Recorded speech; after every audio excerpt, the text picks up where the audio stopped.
My name's Alan Brind. I'm the father of 5 children, and I'm now alone because their mother passed on a year ago.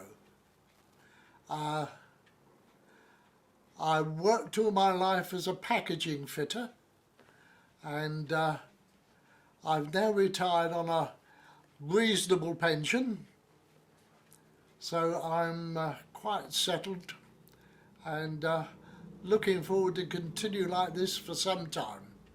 So your name's not Alan Brind, is it? It's Alan Frederick Brind. Yes, I've never been too keen on the Frederick though. Why were you named Frederick? My mother had one brother who was Fred, went to Canada, didn't he? Yes, in rather mysterious circumstances as well, I believe. Yes, I think he did a runner. No, I don't think so.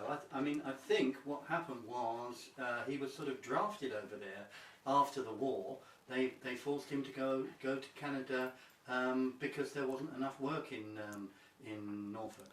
There was a thing going on about having young boys sent to Canada to work on the farms, but he wasn't exactly a young boy. He'd been called up, and somehow he hadn't gone. I don't know, but what I'm saying is he wasn't exactly a schoolboy. No, that's perfectly true. He wasn't. No, but he wasn't all that old. And Nan used to go on about this letter that her mother received from somebody married in Canada, saying that he was all right, which they were very pleased about. Yeah, we did hear from him later. I mean, he had some children, and I think we've actually had communication from the children over the years. Yeah, I can't remember talking to them, but I think he died in an accident. Something, swimming, I think. Was that what it was, a swimming accident? I think so, yeah. I'm not too sure. Well, of course, Norfolk is not a big county for swimming, is it? No. If it's not a bit of flat land, you don't bother with it. Well, it's only one part of Norfolk. It's most of Norfolk is just very flat, very agricultural. Ditches is the best you get. Yeah. And why were you called Alan? I don't know. I think because my mother didn't want me called by one of the family names, so she thought of one. So what were the family names? Jack and John. So you should have been called Jack or John. Yeah. But your father wasn't called Jack or John, was he? No, I don't. I think that was because he was a second son. It's the first sons who had to be named after a grandfather and so on. Right. So where did Leonard come from? I have no idea. What? I think it was something to do with some of his time in the army, or somebody's time in the army or something. That they'd got the name from somewhere like that. They got the name from the army? I think so, but I'm not sure. There are so many stories way back, yeah, that they'd all got a tale to tell. Well, I'm not sure how many of them meant much. Yeah. And where do you think the Alan came from? Was there somebody famous in the music hall or something like that? I don't think so. I mean, my mother wasn't much for things like that. She was... But where she got it from, heaven knows. Where were you living when you were born?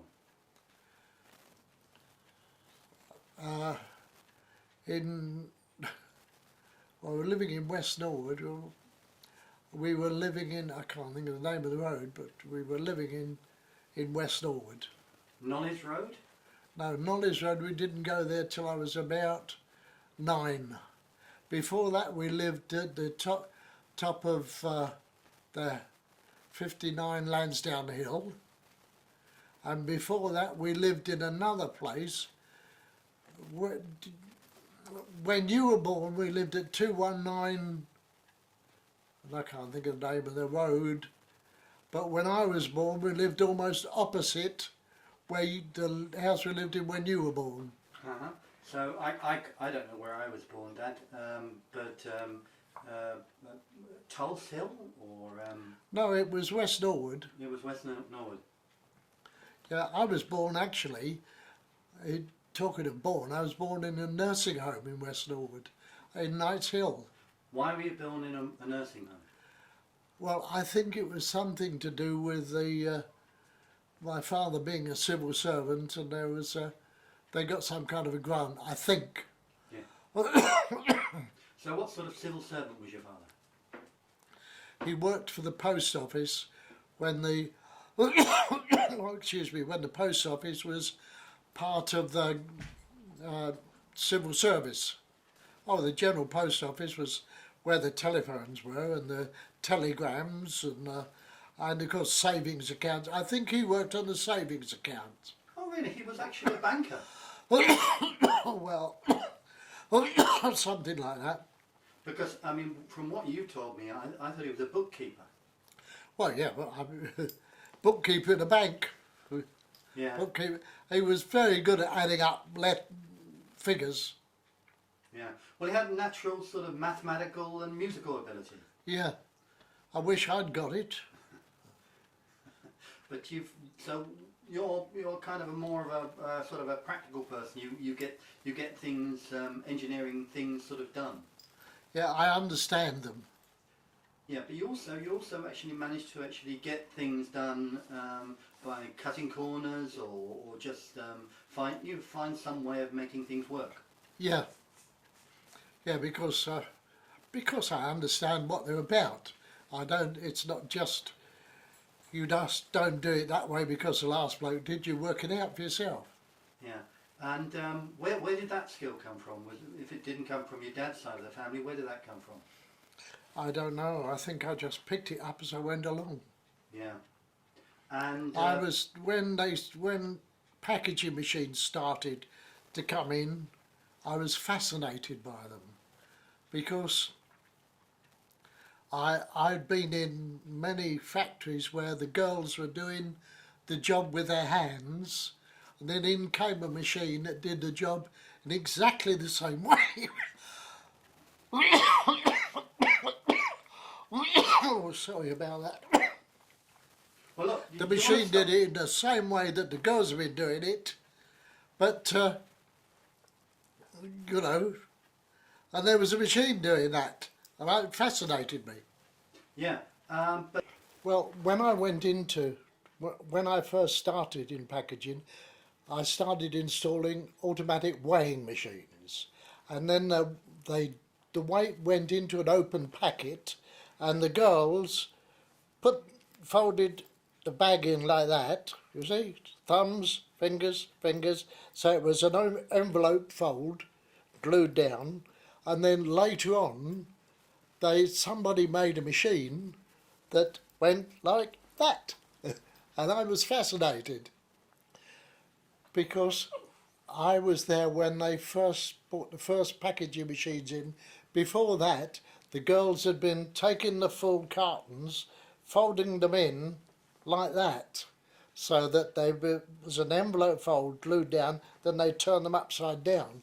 Then suddenly we got a machine, and the cartons came round on the machine, and the machine folded the tops in just the same. And that was fascinating, I thought, because it was doing the hand movements of the girls exactly. and what happened to the girls?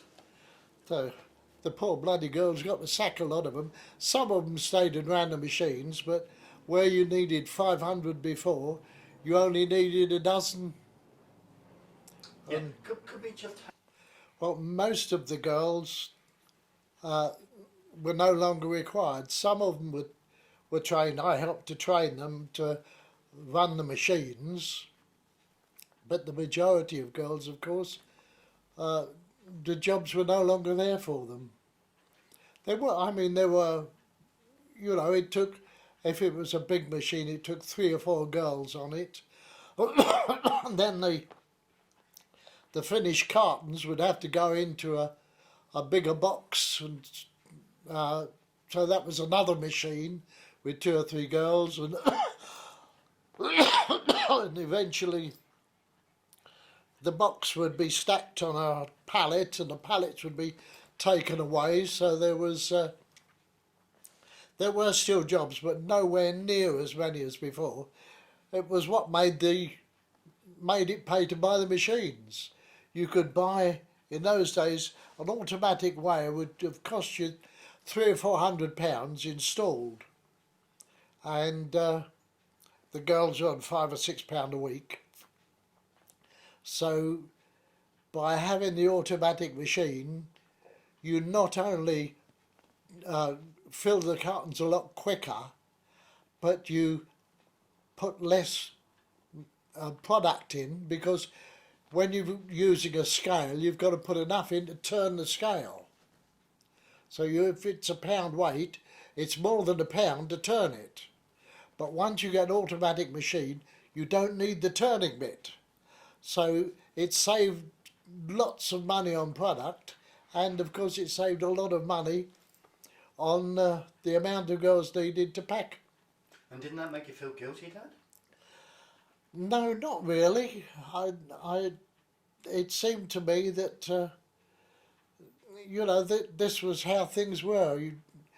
We used to walk before we had a bicycle, and then we threw the bikes away and had cars, and life was about improving things all the time. And well, couldn't somebody have told Arthur Scargill that when they wanted to close the mines down? yeah, well, I think that perhaps he had a good argument that didn't need to close the mines down. The coal wind, I think someone in some other country was cheerfully digging coal out and sending it over on boats. Yes, they were doing that. Right, okay. Down in Norfolk, it was you could buy a rabbit for sixpence. The people went out and poached them, and my grandmother used to do her own skinning and all the rest of it, and we would have rabbit pie or something like that. But that was when I was down there on holiday when I was a boy. That's Laura Louise, because your other grandmother you didn't know, did you? No, I never met my father's mother. Or at least I probably did, but I don't remember it. I think I was just a baby when she died, but I'm not absolutely certain about that. Laura Louise was quite a character. She used to make a lot of wine and all that sort of stuff. My father's mother was a dressmaker. No. Your mother's mother. Oh, my mother's mother made. Yes, she did. I think almost everybody around there used to do it.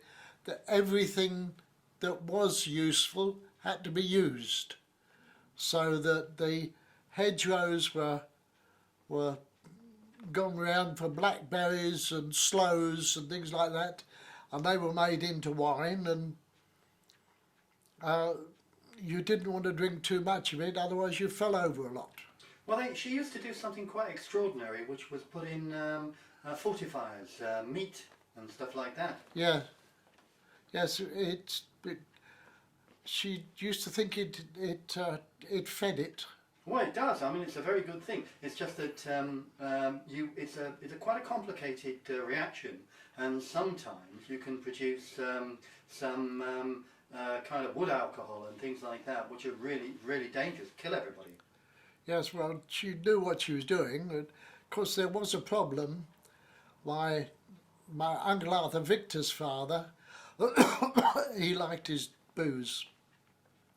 And if he went down there, he'd creep downstairs in the middle of the night and go in the pantry and sample some of the bottles. And sometimes they used to find him lying on the floor in the morning. They also had occasions when the bottles all exploded, didn't they? Yes. You couldn't cork them up too tight too soon.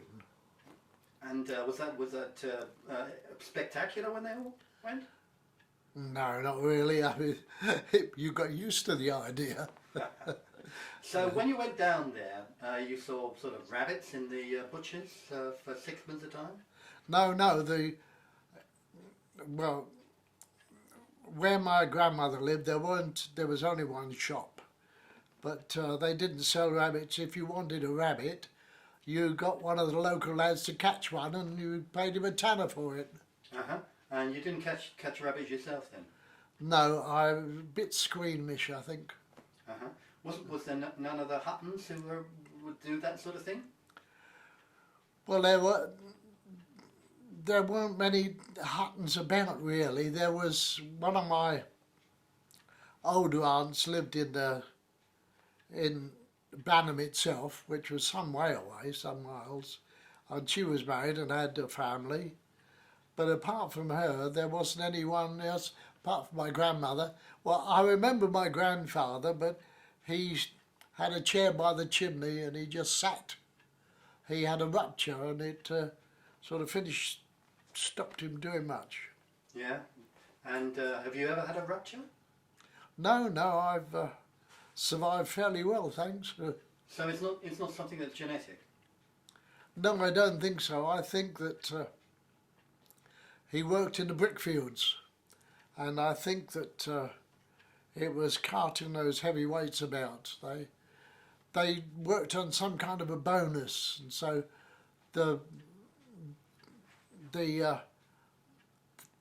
it was a funny system. They used to get these really great things full of wet clay and then leave it to dry a bit before they made it. They were mostly making pipes, but it was carting them, moving them to drain, and then there was a hole in the ground where they climbed down and did things.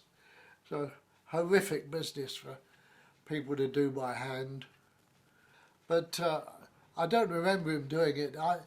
In my memory, I just remember him sitting in the corner, like an old man. Yeah, Tommy told me that he used to be upstairs all the time, and when he wanted something, he would bang on the floor. Yeah. I remember him being downstairs and sitting in the chair by the hearth. But yeah, later on in life, he didn't move a lot. And was it something you enjoyed going down to Banham? Yes, oh yes. I mean, we lived in a flat in London. Banham was freedom. Banham meant you could sort of skylark off over the fields? Yeah, oh yeah.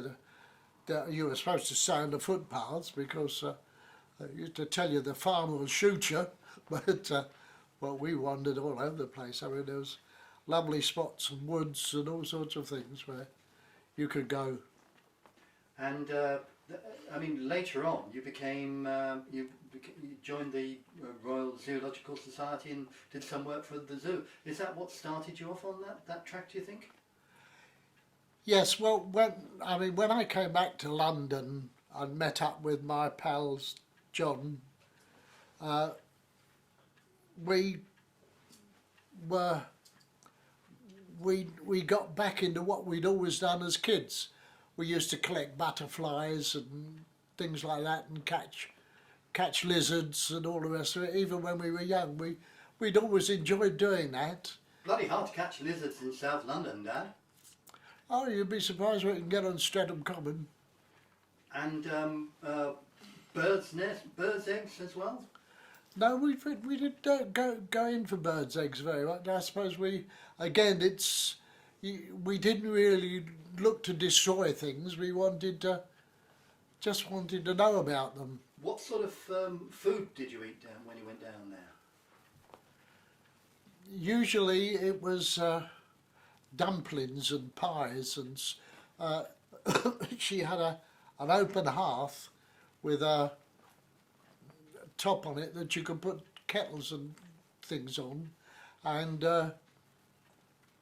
if that was going to be too slow, you went into the shed, which was the building next to the bungalow, the house, which only one room downstairs. But if you went out the back door and then in the door next to it, there was another little building that had a copper and things like that in it, which were all fed by wood. And she also had 2 oil stoves in there that you could cook on. So you could fry or do most cooking in there. And I mean, she used to make her own bread in the oven there, fill it up with wood and bake the bread. Do you remember the food down there as being particularly nice? Can't remember it really. It was, I suppose it was for us then, because it was very poor times in London before the war, and my father had a good job. I suppose that helped. But and then, of course, once my father died, we weren't too well off anyway. So going down there must have been a treat. What did your mother do in London before the war? She did housework. She did housework for people. She did housework for other people, even in those days. Yes. With your dad being a civil servant? And No, after he died. Oh, before he died, what did she do? She didn't. She was just looked after me and the house. Your dad was quite a keen gardener. He had green Yes. fingers.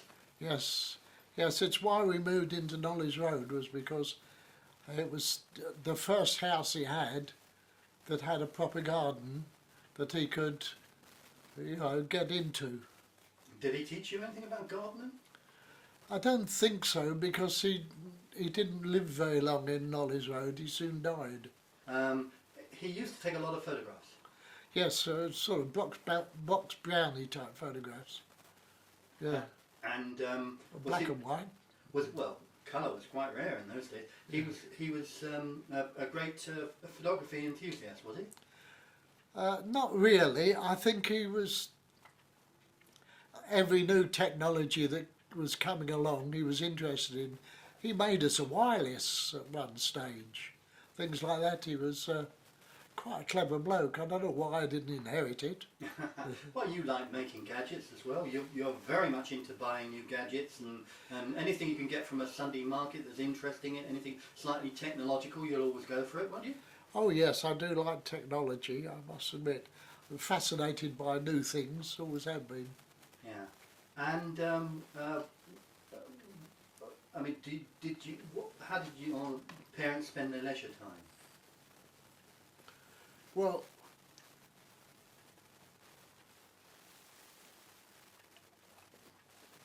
I think before I came along, there was a club that my father had always belonged to, and they used to go to that, and they were quite keen on dancing, which was ballroom dancing, of course. And but when I came along, they got a bit more domesticated, I think. Well, your mum once showed me how to do the Charleston. Yes. Yes. Well, all those dances they did. And My mother and my Aunt Rosa were doing all those things before they got married, of course. yeah, and that club was at the Junction, wasn't it? Yeah. What was the club called? I think it was the Liberal Club, but I'm not sure. Yeah, because quite a lot of the Liberal clubs escaped, didn't they? Yeah. But your dad wasn't a Liberal, was he? No, he was a socialist. Yeah. What did that mean in those days? Well, it was more involved with the trade unions than anything else, but at that time they were establishing the Labour Party. My grandfather was a trade unionist and president of his union and all that jazz, and he helped with the Labour Party, and my father became the local secretary of the Labour Party in West Norwood, and it was what they did. And what union was your father involved with? Post office workers. There was a post office workers in those days? I think so, yeah. I think that's what he was. PO. I seem to remember they had a union called the Post Office Engineering Union. Yes, that was what I was in. Oh, I thought you were in the AEU. Yes, I was, but then I think Yeah, it doesn't matter. Yeah, so- I was definitely in the AEU because that was a bit funny. You couldn't get in it unless someone was prepared to vouch for you that you were sufficiently skilled. yeah. to- Well, that was more or less when I joined the NUJ. They more or less, I mean, I don't think you do now, but in those days you more or less had to have, I think you had 2 people Yeah, who that's right, vouch for you to say yeah. you were actually a journalist. Otherwise, they wouldn't let you pay the subs. Yeah, yes, it's strange. Now, the engineering union, anybody can join. Yeah, and I mean, this Labour Party activity, did that continue when you came along? Yes, yes. So I remember him going to meetings and having the typewriter, and he had a thing for printing copies. Gestetner, Well, it wasn't called that then. It was Ronio? no. I'll tell you in a minute. But it was you just had a print roller and you rolled it along and Really? yeah.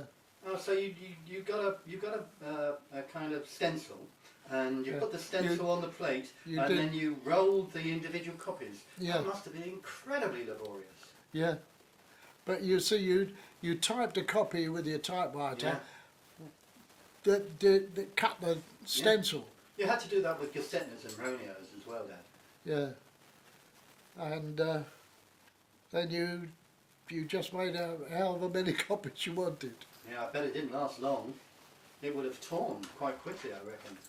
Yeah, well, it was mainly he was doing the agenda for the local Labour Party or something like that. You know, What ward were you in? wars, Ward. W-A-R-D. ward. I don't know. What was your local Labour Party called? West Norwood Labour Party. Uh-huh. So that was a constituency. Yeah, You must have had wards as well. yeah, I'm sure we did, but I don't know what they were.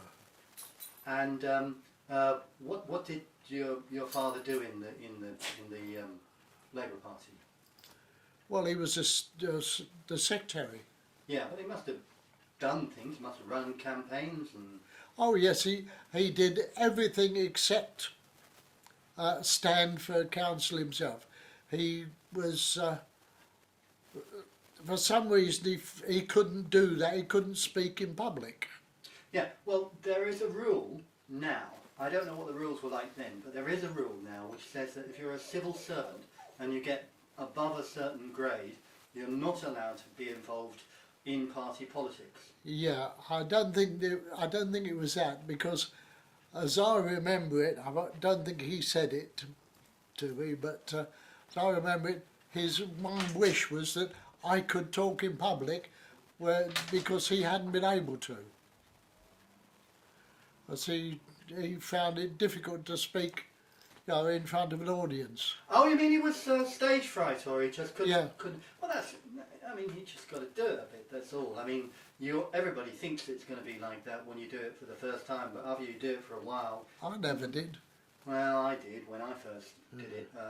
I never saw what was the difference between talking to one person and talking to a lot of people, as long as they listened. Well, there is a difference, Dad, because you have to learn how to work with a crowd, and there's a whole thing. There's the difference that if you hear somebody like Michael Foot speaking, the difference between hearing Michael Foot speaking and hearing Tony Blair speaking.